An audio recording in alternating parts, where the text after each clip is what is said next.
이 만약 결과가 나오지 않고 계속해서 이제 지지부진한 상태였다면 투표할 때 굉장히 고민을 많이 하지 않겠습니까? 그러니까 빨리 결정을 내려줘야 대법원도 국민들이 투표를 할 때 조금의 고민이라도 더 덜어줄 수 있는 그런 결과가 나올 수 있기 때문에 대법원도 그래서 적어도 6월 3일 이전 조기 대선 이전에 결정을 좀 내리는 게 좋지 않느냐. 이게 이제 법조계의 해석입니다. 법조계의 해석인데 과연 이게 어떻게 될지 저희가 좀 궁금해서 얘기를 좀 나눠보고 있는데 일단 송영길 변호사 3주 그리고 김영주 의원도 빠르게 결론이 나올 것이다라고 얘기를 하고 있습니다.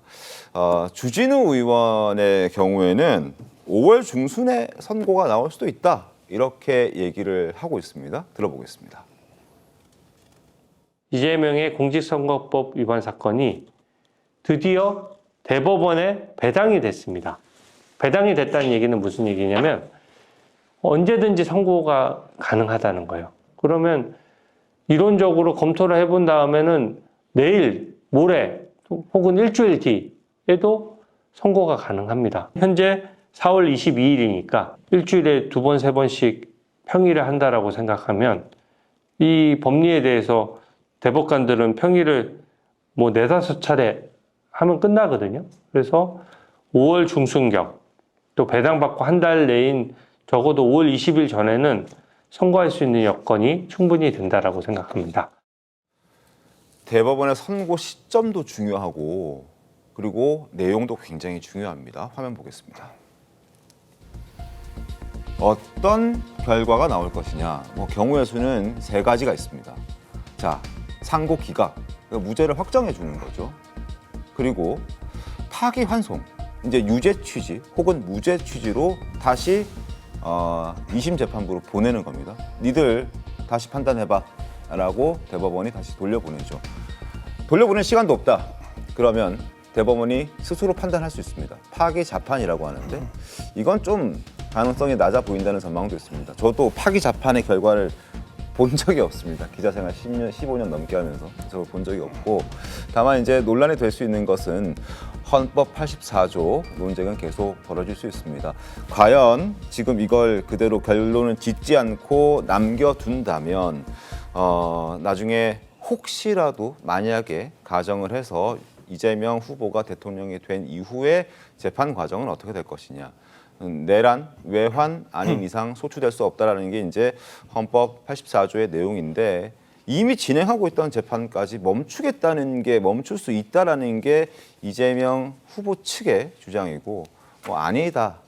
그거는 진행해야 된다라고 주장하는 법조계 목소리도 굉장히 많기 때문에 여러 가지 정치적 부담이 있을 수밖에 없습니다. 자, 강성필 부대변인 어떻게 좀 전망하십니까? 저는 좀 이재명 대표 관련된 문제에 대해서 네. 정당에 속한 정치인 법률가한테 물어보면 안 된다라고 생각을 해요. 정치인 법률가. 아니 맞춘 게 없어요 지금까지. 주진우 의원한테 물어보면 안 된다. 아니 맞춘 게 있어야지 이걸 계속 물어보는 재미가 있는 건데. 주진우에 맞춘 게 없나요? 아니 예를 들어서 제가 설명해 드릴게요. 네. 과거에 공직선거법과 위증교사가 1심 단계에 있었을 때 뭐라고 했습니까? 공직선거법은 무죄가 나올 수도 있다. 하지만 위증교사는 녹취록이 있으니까 이건 빼박이다라고 했어요. 근데 오히려 공직선거법이 유죄가 나오고 위증교사가 무죄 나왔어요. 반대로 됐다는 자, 거죠. 위증교사 항소심 어땠습니까? 이것은 무조건 뒤집어진다 했습니다. 그런데 어떻게 됐습니까? 다 뒤집어졌어요. 그렇기 때문에 저도 이해합니다. 왜? 아니, 정당의 소속인데 어떻게 민주당 후보에 대해서 좋은 얘기 하겠습니까? 그래서 저는 그냥 법률가한테 좀 물어봐야 된다라는 말씀을 드리고 싶고 네. 633 원칙 지켜라 그러잖아요. 네. 좀 지키세요. 왜 632를 하려고 하는 겁니까? 아니, 3월 26일 날에서 3개월이 지나면 6월 26일인데 왜 632를 하려고 하는 거예요? 그리고 대법원에서 무죄 확정이 나든지 네. 아니면 파기환송 되더라도 다시 돌아가잖아요. 네. 그러면 또 3이잖아요. 그렇기 때문에 저는 이제 국민의힘에서 차라리 네. 헌법 제84조에 대해서 얘기하는 것이 훨씬 합리적이고 국민들도 관심을 갖지 지금까지 있었던 문제에 대해서는 이제는 좀 수긍을 해야 된다. 좀 이런 말씀 드리고 싶습니다. 두 가지만 말씀드릴게요. 일단 헌법 84조 문제는 이재명 대표 아직 대통령 된 거 아닙니다. 착각하지 마십시오. 그 문제는 그런 상황이 되면 그때 가서 국민의힘은 준비된 논리를 가지고 얘기할 겁니다. 지금 얘기할 단계는 아니라는 생각이 들고요. 그다음에 633 원칙을 해야지 왜 632를 하느냐 이렇게 말씀을 하시는데요. 제가 정확하게 짚어드릴게요. 지금 632가 아니고요. 2742가 되는 겁니다.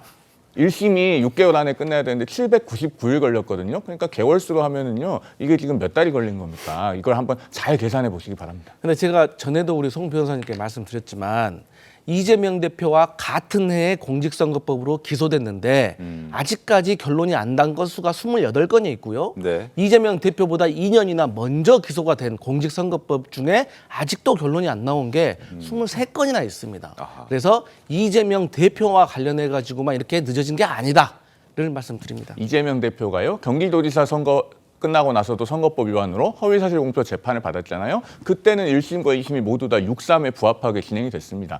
왜 지금 이렇게 제1당 대표라고 하는 유력 정치인이 돼서는 재판이 장기간 지연돼서 대법원이 빠르게 이 사건을 처리해야 되는 부담이 발생했는가? 그것은 이재명 대표 측에서 숱하게 기일 변경을 요청하고 이런 결과가 아닌가 한번 돌아보시기 바랍니다. 네, 알겠습니다.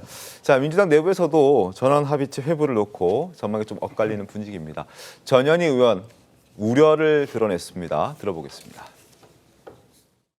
너무나 이례적으로 전격적으로 이 사건을 재판에 회부를 하고 또 만약에 계속 신속한 이제 판단을 하게 되면 만에 하나 그 좀 안 좋은 결과가 나올 가능성이 혹시나 있는 거 아니냐 이제 이런 걱정을 좀 하고 있는 상황이죠. 이 사건이 항소심에서 사실상 기존의 대법원 판례를 거의 인용을 해서 대법원 판례에 따른 결정을 거의 했습니다. 대법원 판례를 전원 합의에 의해서 변경하지 않는 이상 빠르게 진행을 할 수도 있는 그런 이제 여지가 있는 사건이죠. 왜 이 사건만 그렇게 신속하게 처리하려는 그런 모습을 보이는지 이 부분이 뭔가 공정성의 의심을 좀 갖게 하는 그런 그렇군요. 점이 있습니다. 공정성의 의심을 할 수밖에 없다라는 게 전현희 의원의 목소리였습니다. 어떻게 좀 들으셨습니까, 박민현 대변인님? 너무 사실관계를 비틀어서 이야기를 하는 것 같습니다. 그렇군요. 지금 대법원에서 빠르게 판결을 하겠다라고 하는 것이 이례적인 게 아니라요. 지금 3년 가까이 재판이 미뤄진 것이 바로 이례적인 것입니다. 네. 그것들을 바로잡기 위해서 지금 대법원이 노력을 하고 있다라고 생각을 하는데 저는 5월 11일 전에 결론이 나게 된다라고 하면 이게 국민들이 판단하기에 앞서서 민주당이 먼저 판단을 해야 될 수도 있겠다라는 생각이 듭니다. 네. 왜냐하면 파기환송이 된다라는 것은 곧 유죄 취지라는 것이고 그렇다라는 것은 유죄 판결이 나지 않았다라고 하더라도 원래 같았으면 피선거권이 박탈됐을 것이라고 하는 합리적 예측이 가능한 상황이 되는 거거든요. 그렇다라 그러면 만약에 2심 재판부의 새로운 결과를 보지 않은 상태에서 당선이 되었다라고 해도 대통령으로서의 정통성을 오로지 인정받을 수 있겠습니까? 이런 부분들은 국민들의 판단을 기다릴 것이 아니라 정당이 공당으로서 책임감을 가지고 국민들께서 더 깨끗한 후보를 그리고 문제가 없는 후보를 선택할 수 있게 합리적인 선택지를 제공할 필요가 있다라고 보는 것이고요. 이런 재판부의 판단에 대해서 걱정을 하실 것이 아니라 플랜 B에 대해서 걱정을 하셔야 된다. 저는 그렇게 보고 있습니다. 플랜 B라 하면 무엇을 말씀하시는 겁니까? 후보를 깨끗하게 제대로 뽑아야 되지 않겠습니까? 사실 지난 20대 대선에서도 막판에 이낙연 후보가 77% 가까이 득표를 하면서 선거인단 투표가 한두 차례만 더 있었어도 후보가 바뀌었을 수도 있다는 이야기가 나왔잖아요. 저는 그때 이 민주당이 발휘했던 집단 지성이 한 번 더 필요한 때가 아닌가라고 보고 있습니다. 알겠습니다.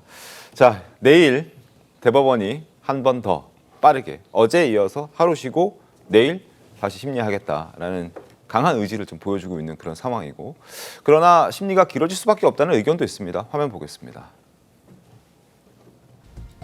1심과 2심의 결과가 너무 극명하게 엇갈렸기 때문에 대법원에서도 판단이 좀 길어질 수도 있다라는 그런 의견입니다. 1심에서는 징역형 나왔고 집행유예 2년. 근데 이제 2심에서는 원심 파기하고 무죄 선고 내렸기 때문에 이게 비슷하게 갔다면은 대법원에서도 큰 무리 없이 신속하게 결론을 내올 수 있을 것이었다 이렇게 얘기하는. 그래서 1심과 2심이 좀 많이 격차가 있기 때문에 대법원도 고심을 하다 보면 조금 길어질 수도 있다라는 의견도 있긴 합니다. 자, 그러나 이재명 대표의 재판은 여러 가지가 있습니다. 지금 저희가 얘기했던 공직선거법 위반 혐의 외에도 위증교사 의혹 재판, 그리고 쌍방울 불법 대북 송금 의혹 재판, 경기도 법인카드 유용 협의 재판, 앞으로도 주 2회에서 3회 정도 법정 출석을 계속해야 되는 상황이고, 선거 6월 3일에 선거가 열리는데 그 직전 주 화요일 27일까지도 이재명 후보는 대장동 재판으로 출석을 해야 하는 그런 상황이기도 합니다. 자, 여기까지 이제 이재명 대표의 이재명 전 대표 후보의 지금 사법 리스크에 대한 얘기를 좀 해드렸고, 어찌됐든 지금 조희대 대법원장의 경우에는 빠르게 하겠다는 의지를 보여주고 있는데 어떻게 될지 계속 좀 지켜보면서 저희가 얘기를 해보도록 하겠습니다.